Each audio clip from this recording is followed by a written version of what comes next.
Hello, everyone, and welcome back to the Pup, Pup, and Away podcast. My name is Stephanie. I'm a certified dog trainer, canine behaviorist, canine nutritionist, and the very, very proud owner of Pup, Pup, and Away in San Antonio, Texas, where we specialize in pet care with the behavioral edge. That is boarding, that is socialization, and that is all sorts of training. Today, I am joined by Rita freaking Hogan. That's what it says in my schedule. Rita freaking Hogan. Nice. Who is the Canine Herbalist. She has been working with dogs and owners for over 20 years, but has been connected to Mother Earth since childhood. I am thrilled to have Rita as a guest as she shares her endless well of knowledge on herbs and how they can benefit not only us, but of course our canine sidekick. So welcome, Rita. Hello. Hello. So excited to be here. Just to correct something. Please. I am not the canine herbalist. I'm just a canine herbalist. Because In my heart, you're the Canine Herbalist. okay, well, in your heart, if you preface it in your heart, we're okay. I just don't Gotcha. want to, step on anyone else's toes. Especially, I'm training people to become canine herbalists, and there's a lot of other animal canine herbalists on the planet. So, Yeah. yeah, I just, I'm beating the drum. I love that. And it's amazing. Someone's got to start us off, right? So tell us about I guess just tell us whatever you want us to know about Miss Rita Hogan. Well, for those of you that don't know me, I have been doing this a long time.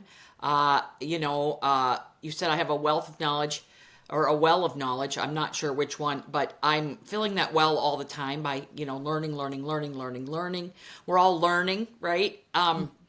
And my main goal in the world is to teach people to understand the body, how it works as an ecosystem, how to use herbs according to plant language, and training vets, vet techs, and integrative practitioners on herbs.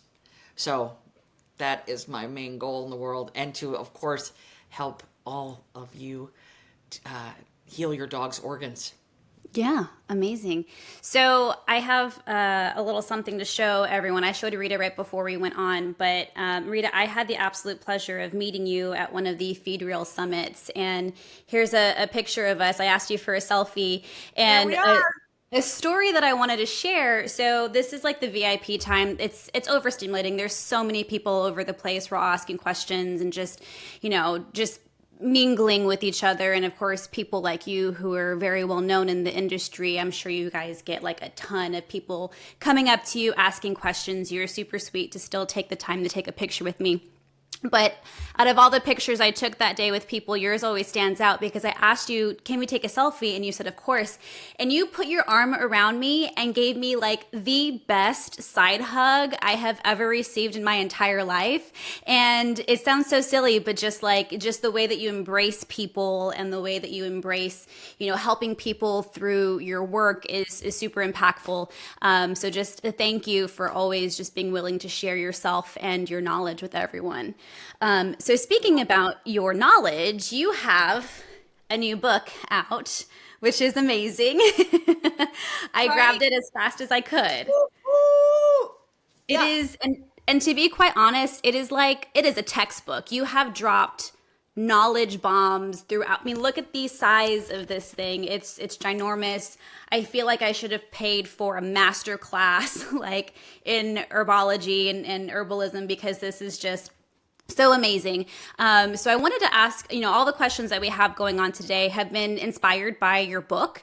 So obviously there are things that you want people to go and buy the book and read it. So anything that we talk about today, listeners, if you're interested, you want to learn more, you want to dig deeper into it, go buy the book because it's But great. for those of you that are freaking out how big that is, I just want to explain. Hold on, let's just give them a little bit of perspective here. So the learning in the book is only that big. Now that big is all of the herbal goodness. But this is learning. This is how to heal your dog in general, right? It's kind of even, isn't it? It is. Yeah. Yeah. Sort of even. You should have saw it before and I handed it in. They cut a whole bunch of stuff out of my book. They're like, honey, it just can't be that big. I'm like, yeah, okay, I get it. But It's amazing. Like you cover so many different things in here. So how did you come to write a book? I mean, I think I read that it took you 5 years to write it. If I'm not correct, please correct me. But how did you spark yourself to get into writing something this big? So it took me about 6 months to write it, Oh, but I wrote it, like I had most of it already written because I taught a group of women for 4.5 years every Thursday. We missed like 10 Thursdays in that 4.5 years. oh That's about wow. it. Yeah. And so I had written, they showed up for me, I showed up for them. And I had written, I have a lot more than what's in the book, but because we did 4.5 years, but I took the most important things and I really asked so many people, like, what do you want from me? Like, what do you want to learn? You know? And they're like, I want to get my dog better. And I want my dog, I want to learn, like, I don't know what the lymphatic system is. What is it? And can you explain it? And I want it easy to understand. And don't use all that jargon, and which I Hmm. don't in general. And I think that that's the most important thing about writing it is that I'm giving you the things that people seek me out for, Hmm. right? So I can tell you that, yeah, a lot of people want to do a protocol with me, right? But the answers are in the book. I mean, Hmm. they really are. When you deal with organ health, right? All the things that people seek me out are symptoms, Hmm. right? Even cancer. Like I'm doing a cancer intensive series right now. My next book is on canine cancer. But Oh, here's the amazing. thing. Here's the thing. If you have a healthy lymphatic and healthy liver, cancer can't take hold. Gotcha. Our livers are our livers are and our dogs' livers, and and a lot of that has to do with behavior, right? So Mm-hmm. I'm excited to talk today about that. But back to your question, how did you come to write it? I worked with a group of women, awesome women, and I taught them canine herbalism, and I started my school, and here's my book, and it's kind of a prerequisite, like people this book will change people's lives, and it's not my and here's the thing, it's not my information, right? Mm-hmm. Part of it, I would say 25% is mine, right? But what what a good mentor does is they teach you, right?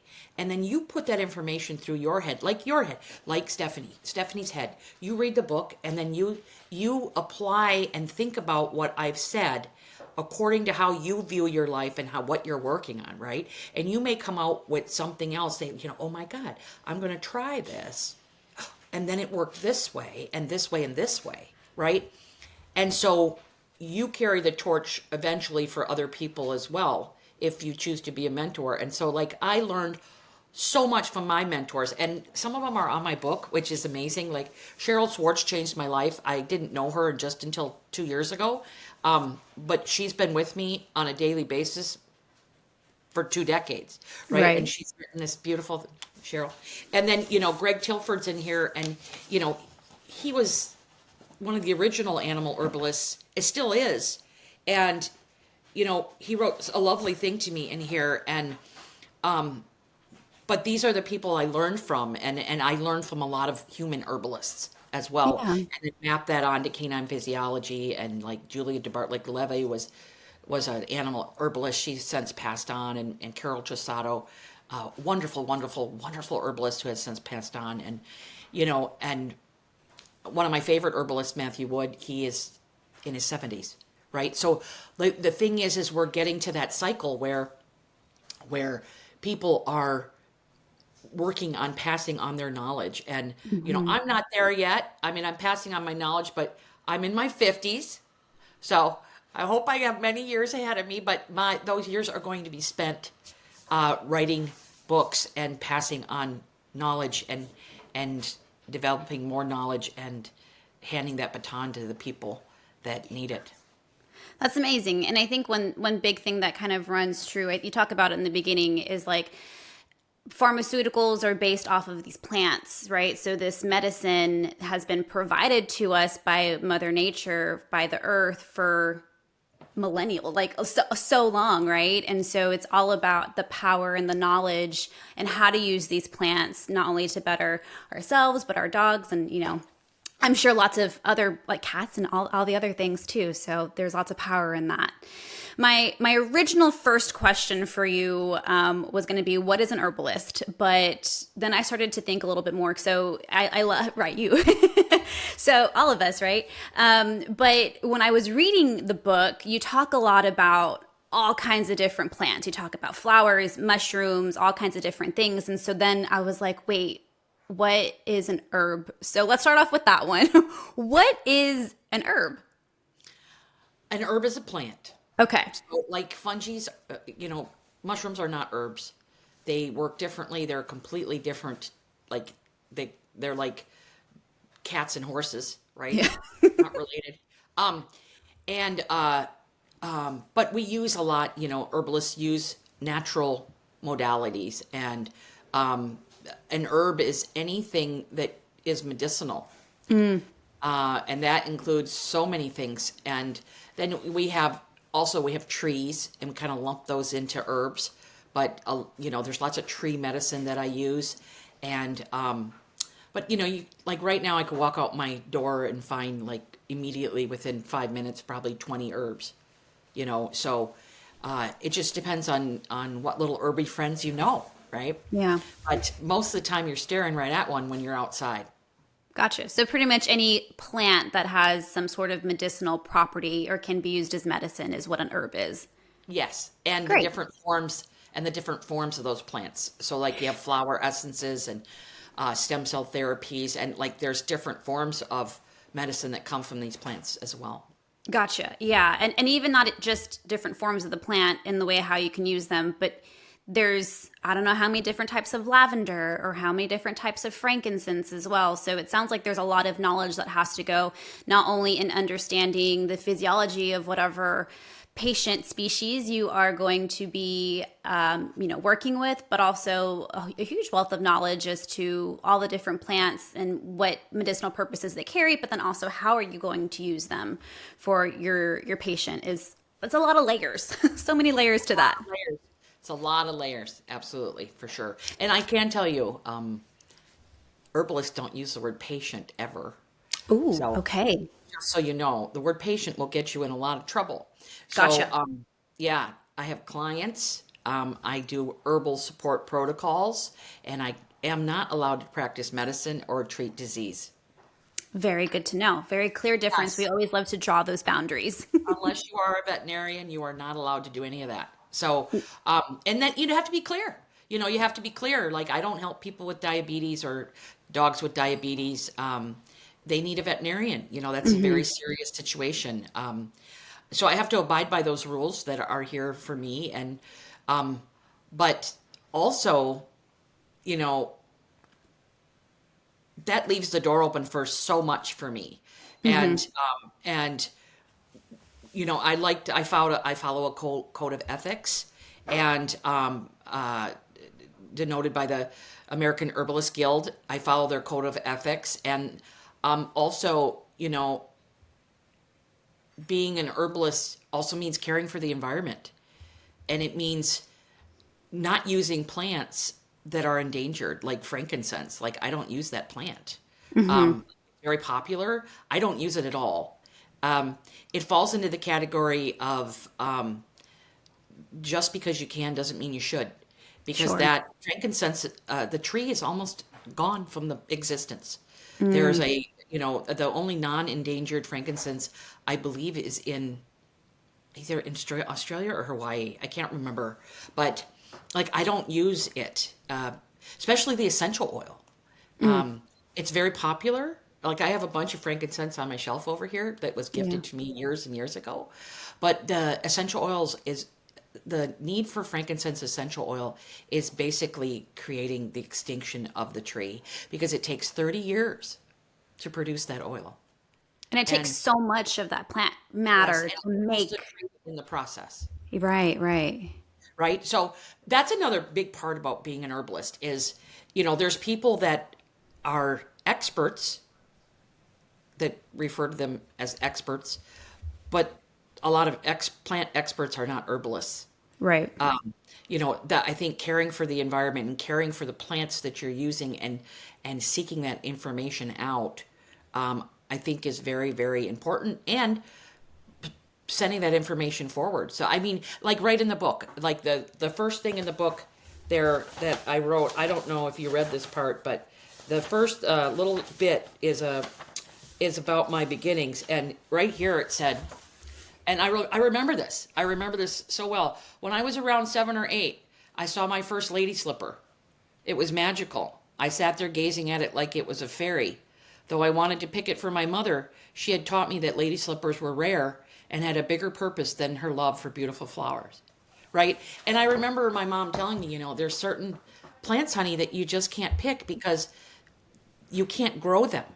And they only grow in the forest, and you need to leave them alone. They have a bigger purpose than bringing them to me and having them die in a day. Yeah. Right? 'Cause that's exactly what they did. I remember I picked one once and it wasn't good.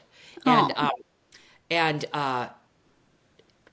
It's just very interesting that, that's part of being an herbalist, is caring about for the environment, for sure. Yeah. Add just another layer to it all. Yeah. I love it. One of your book is so full of very like actionable items. One of the things that I was able to implement right away, and something that Sully, my 15-year-old Schnauzer, resents you for not making me do, but suggesting that I do, is not feeding cold food. Why? Oh my God, I remember when I made that meme. Wow, I think it's the only viral meme I've ever had, and nasty comments, and I just didn't even look at the comments. Like I No. replied to a few of them, and I was like, okay, so it's fine. I don't care. Some people, they just don't understand how the body works. They're like, well, I've never had a problem with my dog. Have you? Like, how long does your dog live? The issue is not to feed cold food, especially frozen food. All right. If it's 85 degrees out, right? It's humid, it's hot. You give your dog like a cucumber or like one of those little frozen treats, not the end of the world. Right. I'm talking about consistency, because what we consistently do really affects it. So when you feed cold food, you are putting pressure on the spleen. And how many dogs have spleen problems? Tons. Yeah. Tons. It's really hard on the rest of the organs. It makes everything work overtime. It negatively affects digestive enzymes. Your dog has to compensate for that cold, right? And another thing, chapter 3, the chapter on energetics, if you give a cool dog consistently cold food or frozen food, which is even worse, right? So much worse. You're going to push them towards deep cold, and then you're going to get chronic disease. So I don't advocate for feeding cold food. Once or twice a week, you take it out of the fridge and you drop it. It's fine. But what I do is I usually use an infusion to warm it up a little bit. A lot of people give me the argument that dogs will eat frozen carcasses like wolves will. Yeah, but if they had to choose between frozen and warm, they're going to take warm every day of the week. Right? That's called survival. Yeah. We can all do things, if our volcano here in the Pacific Northwest erupted, I'd be eating vegetarian beans out of a can probably for a while until services got back online, right? Right. We can all survive, but it doesn't mean that that's a really good thing for me. And so I think you have to look at that. And once someone understands energetics, they'll stop feeding cold food. And you really don't want to feed cold food even to a hot dog. You could on a really hot day, or they need to be a hot dog. But again, it really does mess with digestive enzymes and the gastrointestinal tract and how things move through the body. I had one client that said, there's nothing wrong with my dog, and she was feeding frozen and cold food all the time. So I asked her, what kind of poop does your dog have? And well, it's really, healthy, good looking poop. I said, well, shoot me a photo or tell me about it. Right. And, it was in little segments, and that's not healthy at all. And, and one of her dogs only fed once a day or only pooped once a day. They're constipated. And, as soon as she started warming up the diet, poop started getting completely normal. We started pooping twice a day. Even dogs that eat once a day should poop twice a day, right? You get the occasional dude that lives until he's 20 and he only poops once a day, but that is such an anomaly. It's just, Right. it's not even relevant. But, dogs are individuals. Some dogs can tolerate it much more than other dogs. But if you have a cool dog, you're doing some damage there. Gotcha. You've already like broken into a lot of the other things that I want to talk about. So I'm so glad that I asked that question and to kind of like, what our whistles as to what all this is going to be, because you also talk about, I'm probably going to get this word wrong. Oh, allopathic versus holistic. And I think that's something that everyone needs to like slow down and realize and know the difference between the two. So in just a second, I'd like for you to define, the difference between those two. Because I know I fall victim of this scrolling through social media. It's like, hey, here's this product and it's going to help with X, Y, and Z. And I'm like, yes, I need that one. So Yeah. what is the difference between, treating a client, your dog, finding out the best route for them allopathically versus holistically? Well, allopathic herbalism or allopathy in general can work some of the time. If you find that product, you want to try it, you want to throw it on the wall and see if it sticks, right? But that's how you end up with a supplement graveyard. And then that's how people badmouth herbalism. Like, oh, well, Right. didn't work for my dog. Holistic herbalism looks at the dog as an individual, the dog as an ecosystem. It looks at energetics, and it looks to, plants have language. They have their individuals as well, right? And we all live on a spectrum, and a spectrum of warm and cool for like the surface. Then it can get a much more complicated. But like people who are warm, people who are cool, dogs who are warm, dogs who are cool. Dogs who are warm need predominantly the majority of their herbs and food coming from cooling substances, as to not get them too warm, right? If you have energetic flexibility, you can eat. You know, I'm a little past warm. Okay, I'm slightly hot. I'm getting to a nice healthy warm, but I'm working on it. So I don't use a lot of heating foods. But if I was just a nice healthy warm, I could have some ginger every now and then, or some turmeric, and for nutrition, or work in fermented foods on a like an every other day basis. But that would still be consistently. But once you get to the point where you're not in that healthy warm or healthy cool environment, you need the opposite of what you think you do. So well, I mean, not really what you think you do. I mean, a lot of warm and cool people want layers, right? They want warmth. They gravitate to more towards things that are warming because they have a hard time keeping warm, right? And warm people want to cool themselves off. And, chapter 3 goes through the complexity of energetics, but So complex. yes, and just read it a few times. It'll be fine.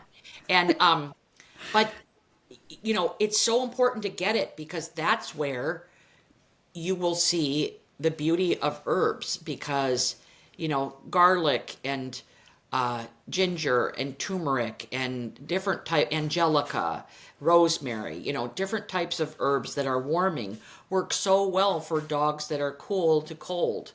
The other, you know what? Let's go for behavior. Let's use that. So here's the thing. So dogs who are more warm to hot, right? Their nervous system is up here, and it's like, oh my god, oh my, where's the let's the leash? Oh my god, I want to go for a walk. Oh my god, oh my god, oh my god. You put them in a crate, they start throwing themselves, they're biting it, like that. That's a big manifest, not all the time, but most of the time, it's a big manifestation of too much heat. Heat rises, okay, it goes up and out, and it's very expressive. And then you have, and so the herbs that are for for warm to hot dogs are your passion flower, your chamomile, your skullcap, your valerian, all those herbs, your lemon balm. Those are all cooling herbs, all of them, right? So then you have the other side of the spectrum. You have dogs that are cool. They predominantly lean towards worry. They take on more of our stress. They have what I call on the down low reactivity, right? They're those dogs that sit there and you come near them and bam, you're bit before you even know it, right? Right. They're worried and they need adaptogens. They need stress relief. And the majority of the adaptogens out there that are available for dogs are warming, right? Nettle bud, ashwagandha, reishi mushroom, there's those are three very popular ones.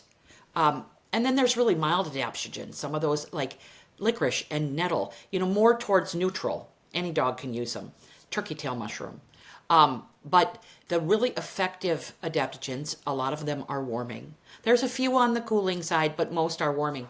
And it's those dogs on the cool side that do need the adaptogens. They do need help dealing with our stress.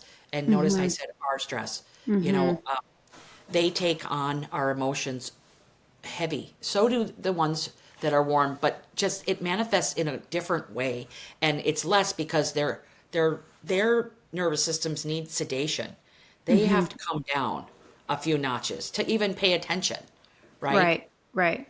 And so stabilizing their nervous system is the number one thing that you can do. Page 137 of the book. I love how you just know, like right off the top of your head, what everything is. No, I don't. Oh, I haven't gotten there yet. That's Page fine. 137. So page 137 is creating a healing protocol for chronic conditions. Number one step in that protocol is to stabilize the nervous system. Because the thing is that if a dog is in fight or flight, they can't heal. A person in fight or flight can't heal. Right. You can't heal. And here's crazy thing. Just by scrolling on your phone, just scrolling, puts you in fight or flight. Okay? They have beautiful brain scans of this. Just scrolling with intent, right? Scrolling with intent, this thing right here, puts you in fight or flight. And the crazy thing is that when you are in fight or flight, you smell unsafe. Our dogs don't interact with us like we interact with the world. Our dogs interact through smell. And vibration and frequency. And when we are scrolling and when we are stressed and when we are watching, violent shows, when we are playing video games nonstop, right? We are all in fight or flight. That means that our liver isn't working very well. Our digestive system is not online. Our nervous system is not working very well at all. And our immune system's in the tank. So like dogs, you smell unsafe. You're unsafe. And dogs want us to be safe. So they sit there and interact with us through smell. We're smelling like cortisol and adrenaline. We're at a completely different frequency. They're just like, what is the matter? What's going on? I should be here. I should sit there. I should worry. I'm taking on your stress. I'll do it. Don't worry. Dogs love unconditionally, and they will take on our stress. Yeah. And people say, and I say this all the time, but why not? Rita, what's the best herb that I could give my dog? It's not an herb.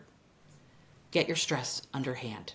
That's the biggest thing that you can do for any type of behavior situation, for any type of medical situation, physical condition that your dog is having, is to teach yourself to be calm.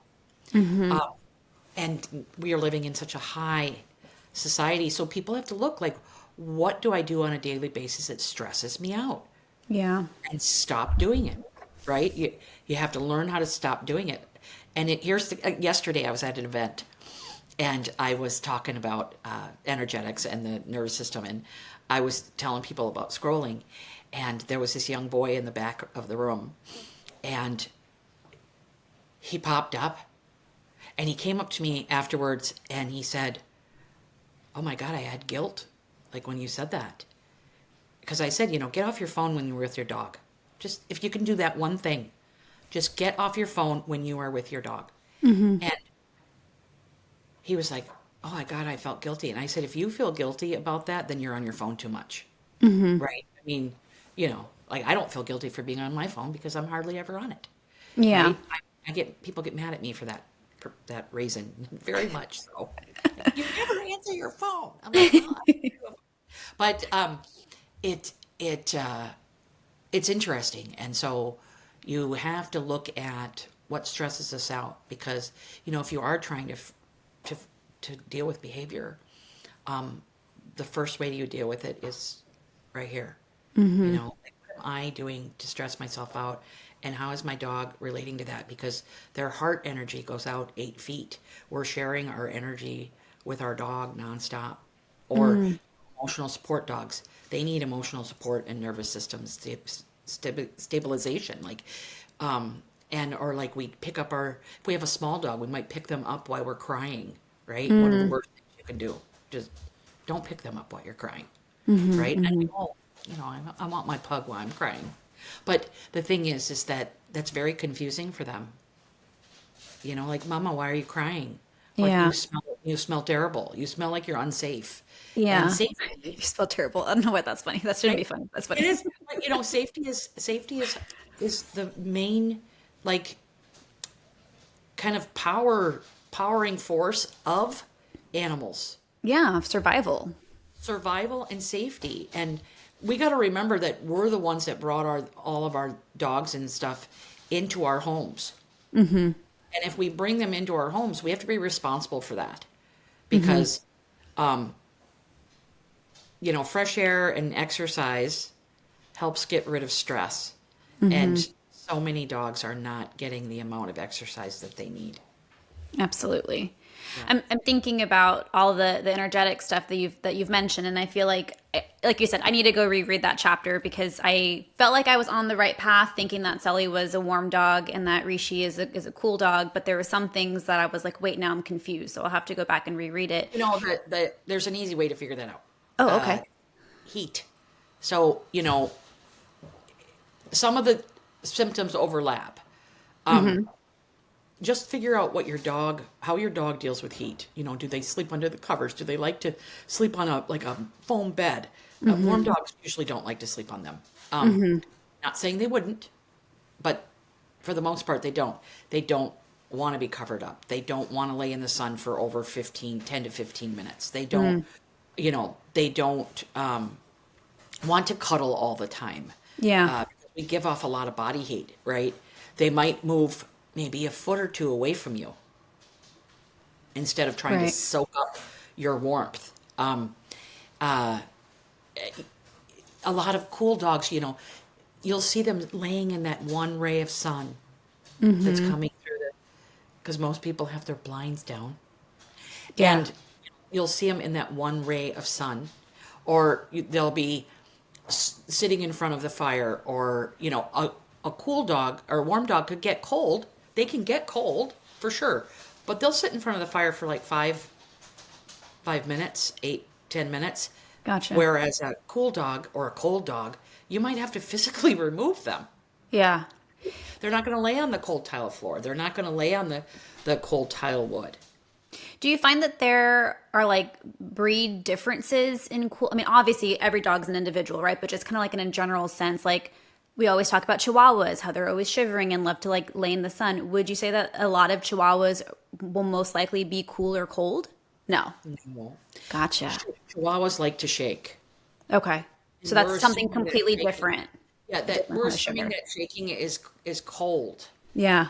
That is, Chihuahuas have their nervous systems are a little jacked, right? They love to bark, and their nervous So systems. they're on the warm spectrum. Their behavior is the warm spectrum. Yeah, just like Rottweilers, they are bred for protection. Their nervous systems are a little hair triggered. Gotcha. Border collies, they are bred to be on. They suffer from such sympathetic excess, right? They need nervous system support. That has nothing to do with energetics. Gotcha. So I've met lots of little Chihuahuas that are warm, lots of little chihuahuas that are cold. But we see them go,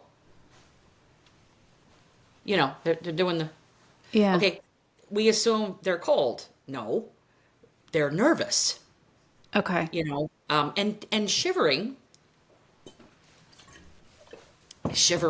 can be dampness. And you can have dampness when you're too hot, and you can have dampness when you're cold. So you can be cold and damp, and you can be warm and damp. Like, for instance, if a dog has hypothyroid, right? They're damp. You can have hypothyroid you'll see that symptom cross over. You can have hypothyroid in heat and hypothyroid in cold. So I have hypothyroid. I am warm, right? Okay. I'm warm and damp. What There it is. so you have dampness and dryness. So you kind of mentioned an easy way to figure out if your dog's hot or cold or, cool or warm. Is there Dampness, a lot of dogs are damp.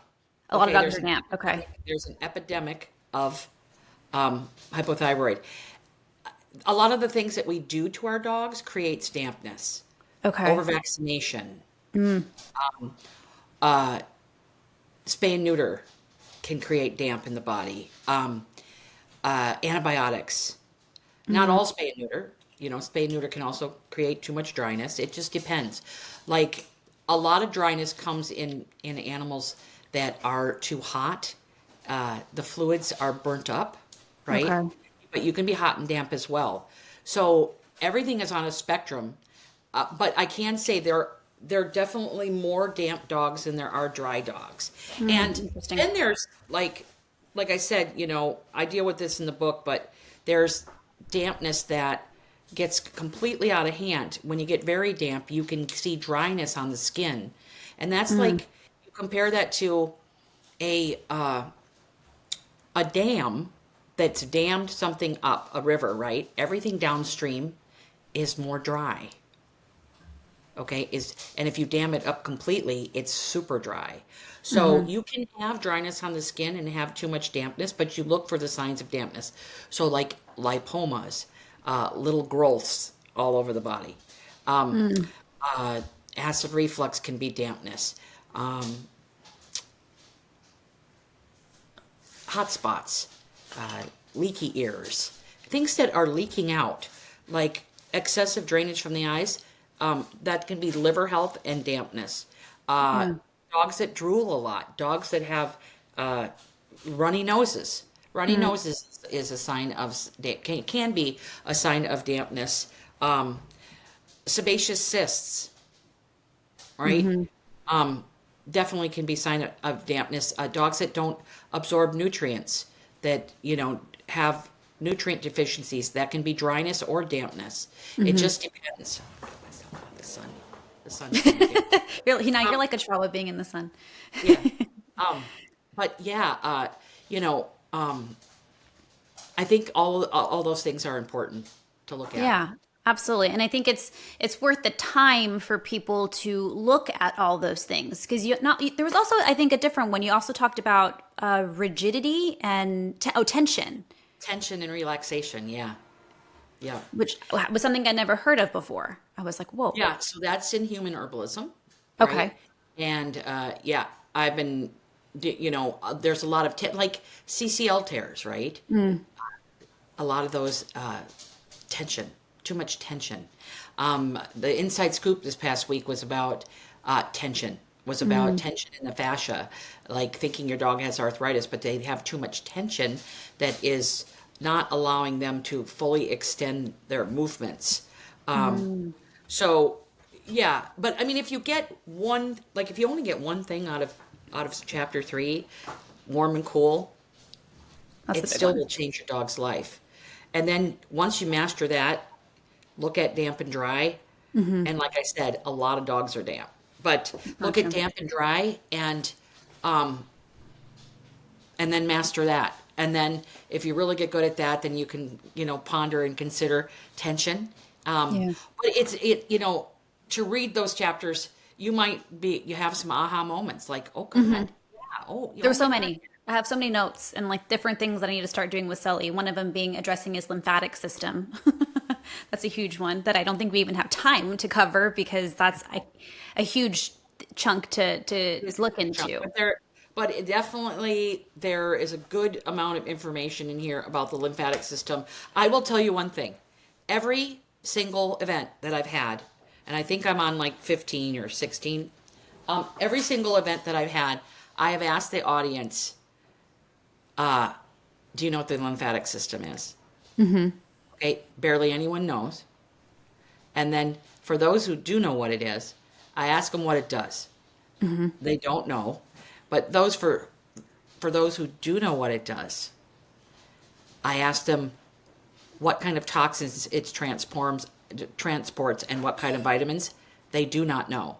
Yeah. The only people that have known so far are the vets that have been in my audience. Gotcha. Yeah. I mean, because it just does so much. And like me, like I'm on social media and my TikTok's all about the lymphatic system. And I'm like, yes, but what exactly is happening in there? Because there's a lot.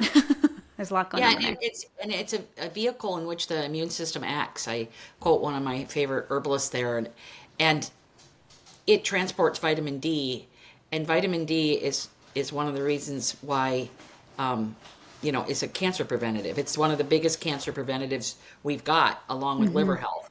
And a lot of people don't realize that without a good lymphatic system, a healthy lymphatic system, a lot of the things that you're trying to do with all of your supplements and food are not happening due to the fact that the lymphatic system is not healthy. So even just like taking vitamin D supplements isn't even enough. You have to make sure the lymphatic system is working well enough to be utilizing it, absorbing it, distributing it, all that Yeah, good most stuff. people that like take like a high volume of vitamin D and their vitamin D doesn't go up, their lymphatic system sucks. They're sitting on the couch all day, they're not moving. They might be, sitting at a desk like we're doing right now, like too much. Not getting, we are sedentary right now, and it is showing. Like I got up this morning at 7 o'clock and went to the gym. Okay. The time just changed, and in my head, I'm like, I know it's 6 o'clock. Okay. Yeah. It is 6. And I had to kick my butt to go there, to go lift weights. And I walk like a half a mile on the treadmill to warm up and go lift weights. And then, as soon as I get a chance this afternoon, I'm going to go for a walk. And I personally believe that on your busiest day is when you should do it. Yeah. Like I could have all the reasons why I can't do it, but you got to Right. do it. You got to move your arms, you got to move your legs, you got to move your lymphatic system. Those vibration plates are very. I saw a lady on the a vibration plate holding her chihuahua. Oh my God, I laughed so hard. She's like, "Yeah, we're moving our lymph system." I was like, "Good for you." I don't know how that chihuahua likes it, but good for you. But yeah, I mean, we have to move it, and so I think that learning about the systems of the body that are in my opinion, the most important, they're all important, but the ones that are the cause, because remember that every behavior the issue that you deal with, every physical condition is a symptom. People treat it like it's a cause. No, it's a symptom Right. of poor organ health. That's Right. poor nervous system health, poor endocrine health, poor liver health, poor kidney health, poor lymphatic health, poor cardiac health. Like, right? So like it's a symptom.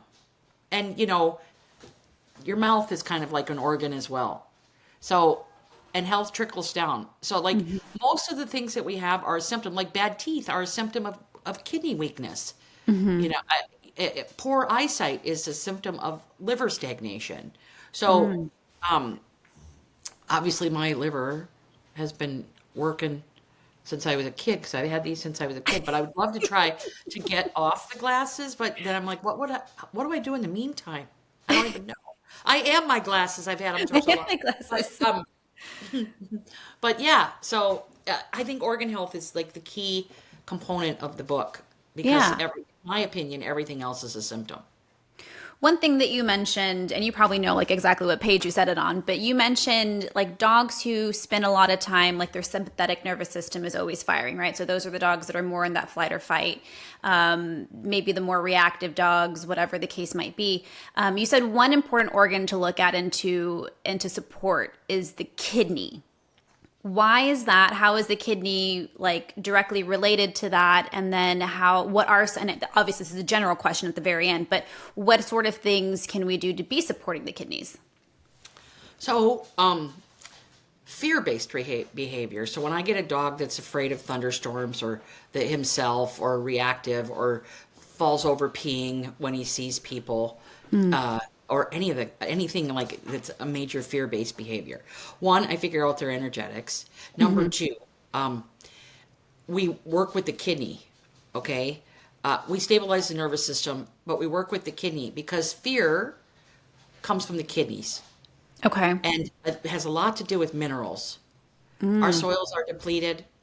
You're not getting the trace minerals that you used to get from anything, including our dogs. And I have found that, aggression comes from liver health.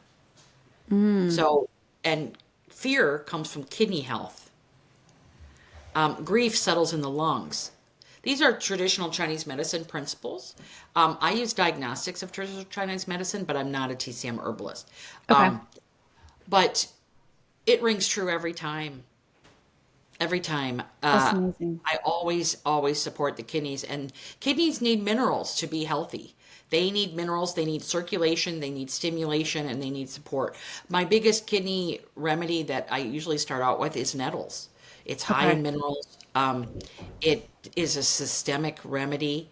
It's pretty neutral, and it, most dogs can use it. It's drying.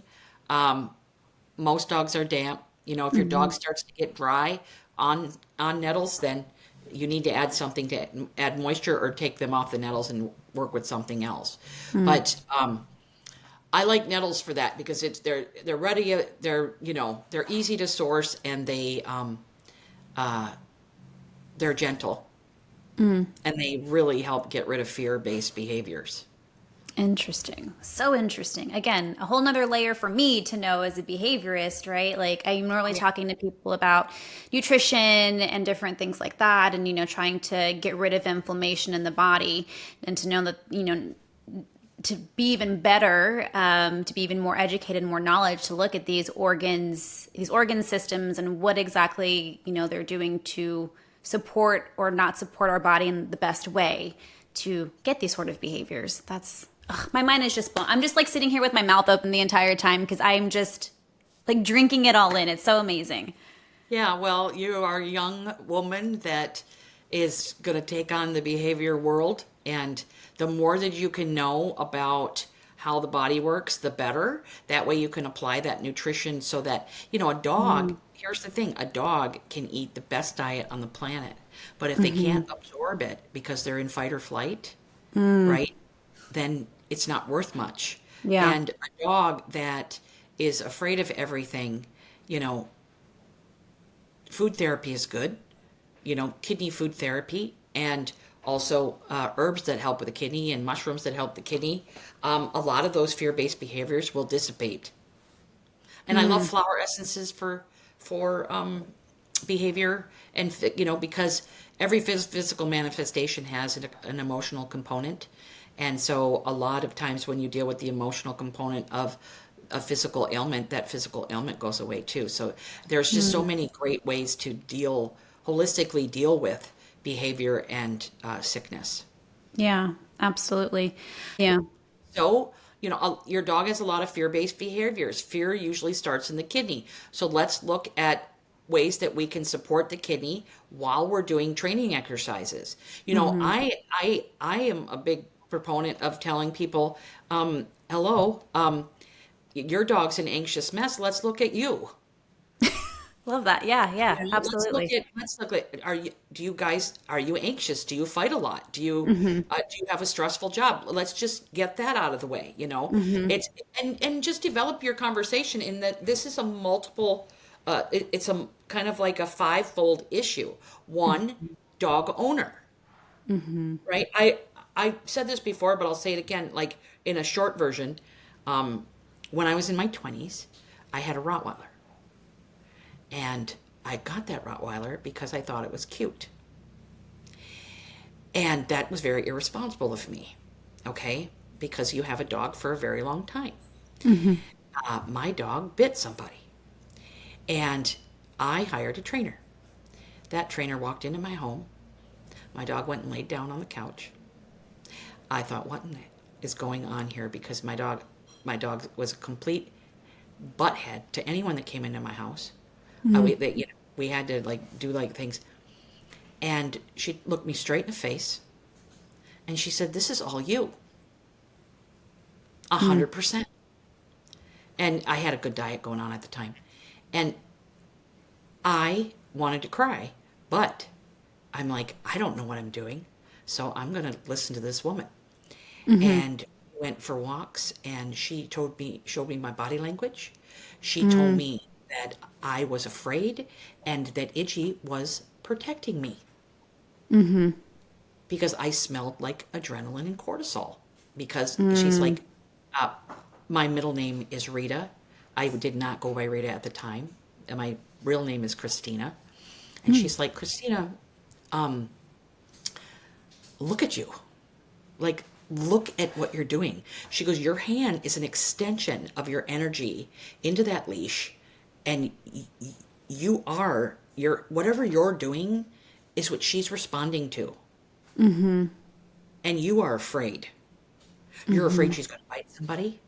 You're afraid, all of this stuff, right? And I was like, oh, and I probably needed kidney support at the time. And, that was a lot to take in. However, and she said, the beautiful thing about it is that if it's your issue, then you can change it.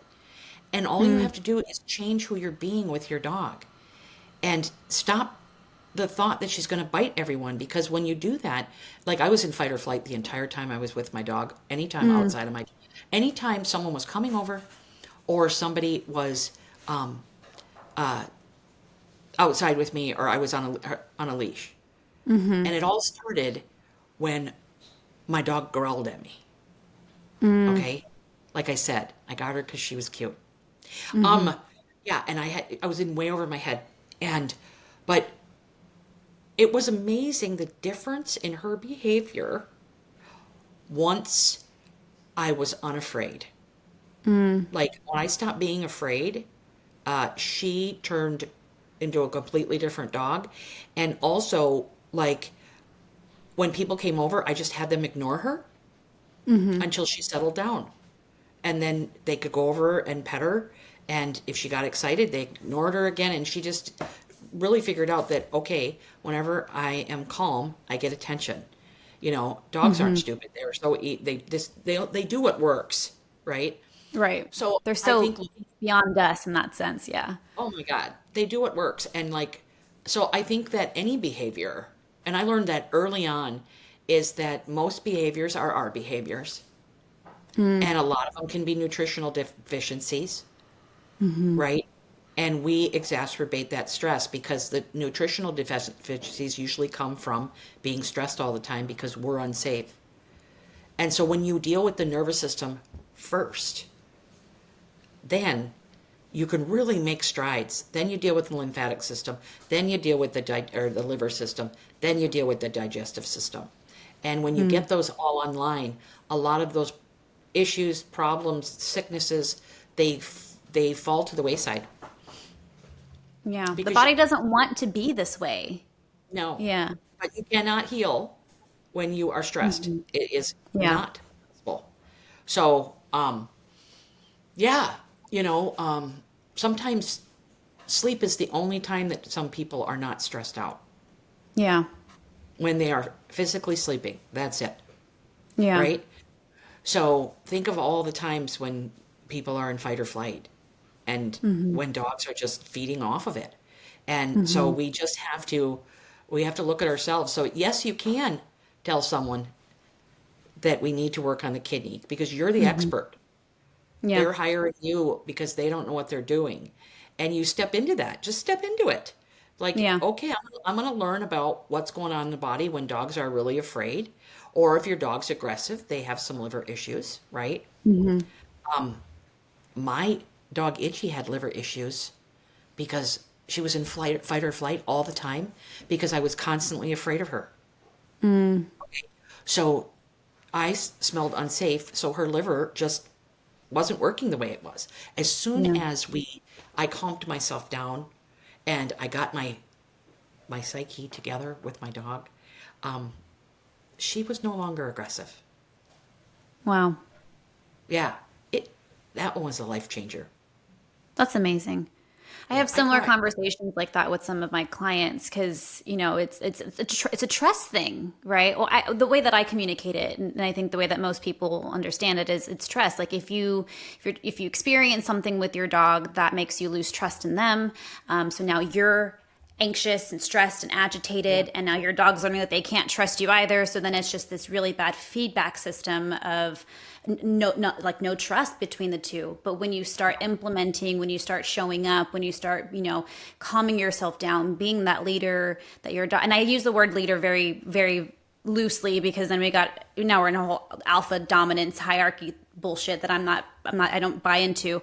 But when you show up as, the presence of peace and of calmness and serenity for your dog, now they start to trust you more, and now they're doing less of that behavior. Now you're starting to trust them even more. And it's just, I see it in so many different ways, not only just what you're talking about energetically, right? But more of the manifestation of what behavior is. yeah, That's exactly. great. When you start giving off, they will match your frequency. Mm-hmm. They're going to Mm-hmm. match it, right? If you're being a stressed out idiot, they're going to be a stressed out idiot, right? They're Yeah. just going to be like, yeah, I'm matching you. Like if you start yelling at them, they are going to be stressed Yeah. out, And we do it the right? same way with them, right? They're barking and we're like, stop barking. Like, yeah. So yes, it is true. And um, so I just think we need to help calm ourselves down. Yeah. Calm ourselves down, support the nervous system. Yes. So we Support start. the nervous system. That's Yeah. amazing. Rita Hogan, thank you so freaking much. I sent you a list, but everyone before Rita and I were talking, I had sent her a list of different things, and she's like, we're not going to get through half of them. And we sure did not, because there's so much information that is in the book, that is in Rita's head. So please, by all means, go buy the book. It's amazing. But Rita, how can the listeners follow you? Or, I mean, you're doing book tours right now. The majority of my listeners are in Texas, and I noticed that you're not coming to Texas, but I am coming to Texas. you are coming to Texas. When? Yes. I think I am coming to Texas in August. Do you want to come to San Antonio? We could talk after. We can talk after. I think I'm coming to like outside of Austin. Okay. San Antonio's So not that not far. that far. We'll Not that talk far. after. Yeah. But right now, where can people learn more about you? Do you do consultations? Like, how do we I do find do you? consultations, but right now this year the best way to get a hold of me, and you can send in a consultation thing, and I work with a few of my students, the women that I trained for 4.5 years. Mm-hmm. Um, they a lot of them turned into quite good herbalists, so I can Amazing. refer you to them. But if you want to work with me specifically, we can try to figure that out. But also, like if you buy the book, right? Um, I have a Q&A group. It's $25 a month, which is a lot Mm, cheaper than my protocols. Um, and I can coach you through uh, working with the book and your dog. beautiful. I answer questions in there nonstop. It's at my canineherbalism.com. That's my teaching website. It's my school. I have oral health courses there. I have a course on fleas, phytoembryonic therapy, my level 2 herbalism courses on there, and my subscription group. Also, Beautiful. my podcast. I have a free podcast, Dogs Are Individuals. You can listen to it wherever you find that. And then I'm on Instagram and Facebook as Canine Herbalist. And yeah, those are like the main things that I'm doing. Cool. Do you have a course on fear and aggression or behavior in general? Do not.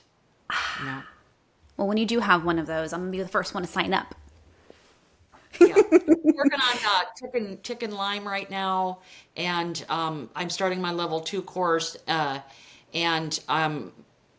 I think my next one after that will be flower essence training. But Beautiful. yeah, that's basically a aggression and behavior course. So, but know. yeah, Sounds good. very good to know. You should Well, you thank you should so much. literally show up at your appointments with a belt that has like 32 flower essences on it and just One at a time. Let's see which one works the best. That's amazing. Rita Hogan, thank you so freaking much for being here with me today. You are amazing and I enjoyed every minute of it. I hope all the listeners enjoyed it as well. Go find Rita, get connected with her on the medias and all of the different things, buy her book, and I will see you guys at the next podcast episode. Have a good one. Bye-bye. Bye. Now, that might be the end of the episode, but the fun doesn't have to stop here. Follow us on social media. I'd love to connect with you. We have quite a few social media platforms. For nutrition and holistic pet care tips, follow me on TikTok and Instagram at Steph the Pro Dog Mom. You can find fun training tips on Facebook, TikTok, and Instagram at Pup Pup and Away SA. If you're in San Antonio and you want to bring your dog to us for boarding, training, socialization, and nutrition, come find us. But if you're not in San Antonio, we do training and nutrition sessions virtually. Yes, they can be just as effective, I promise. Please rate, review, and subscribe to my podcast on whatever platform you listen on. And please, please, please share with a friend. The positive reinforcement of knowing people actually listen to this and find it valuable helps motivate me to keep on recording. We'll see you guys at the next episode.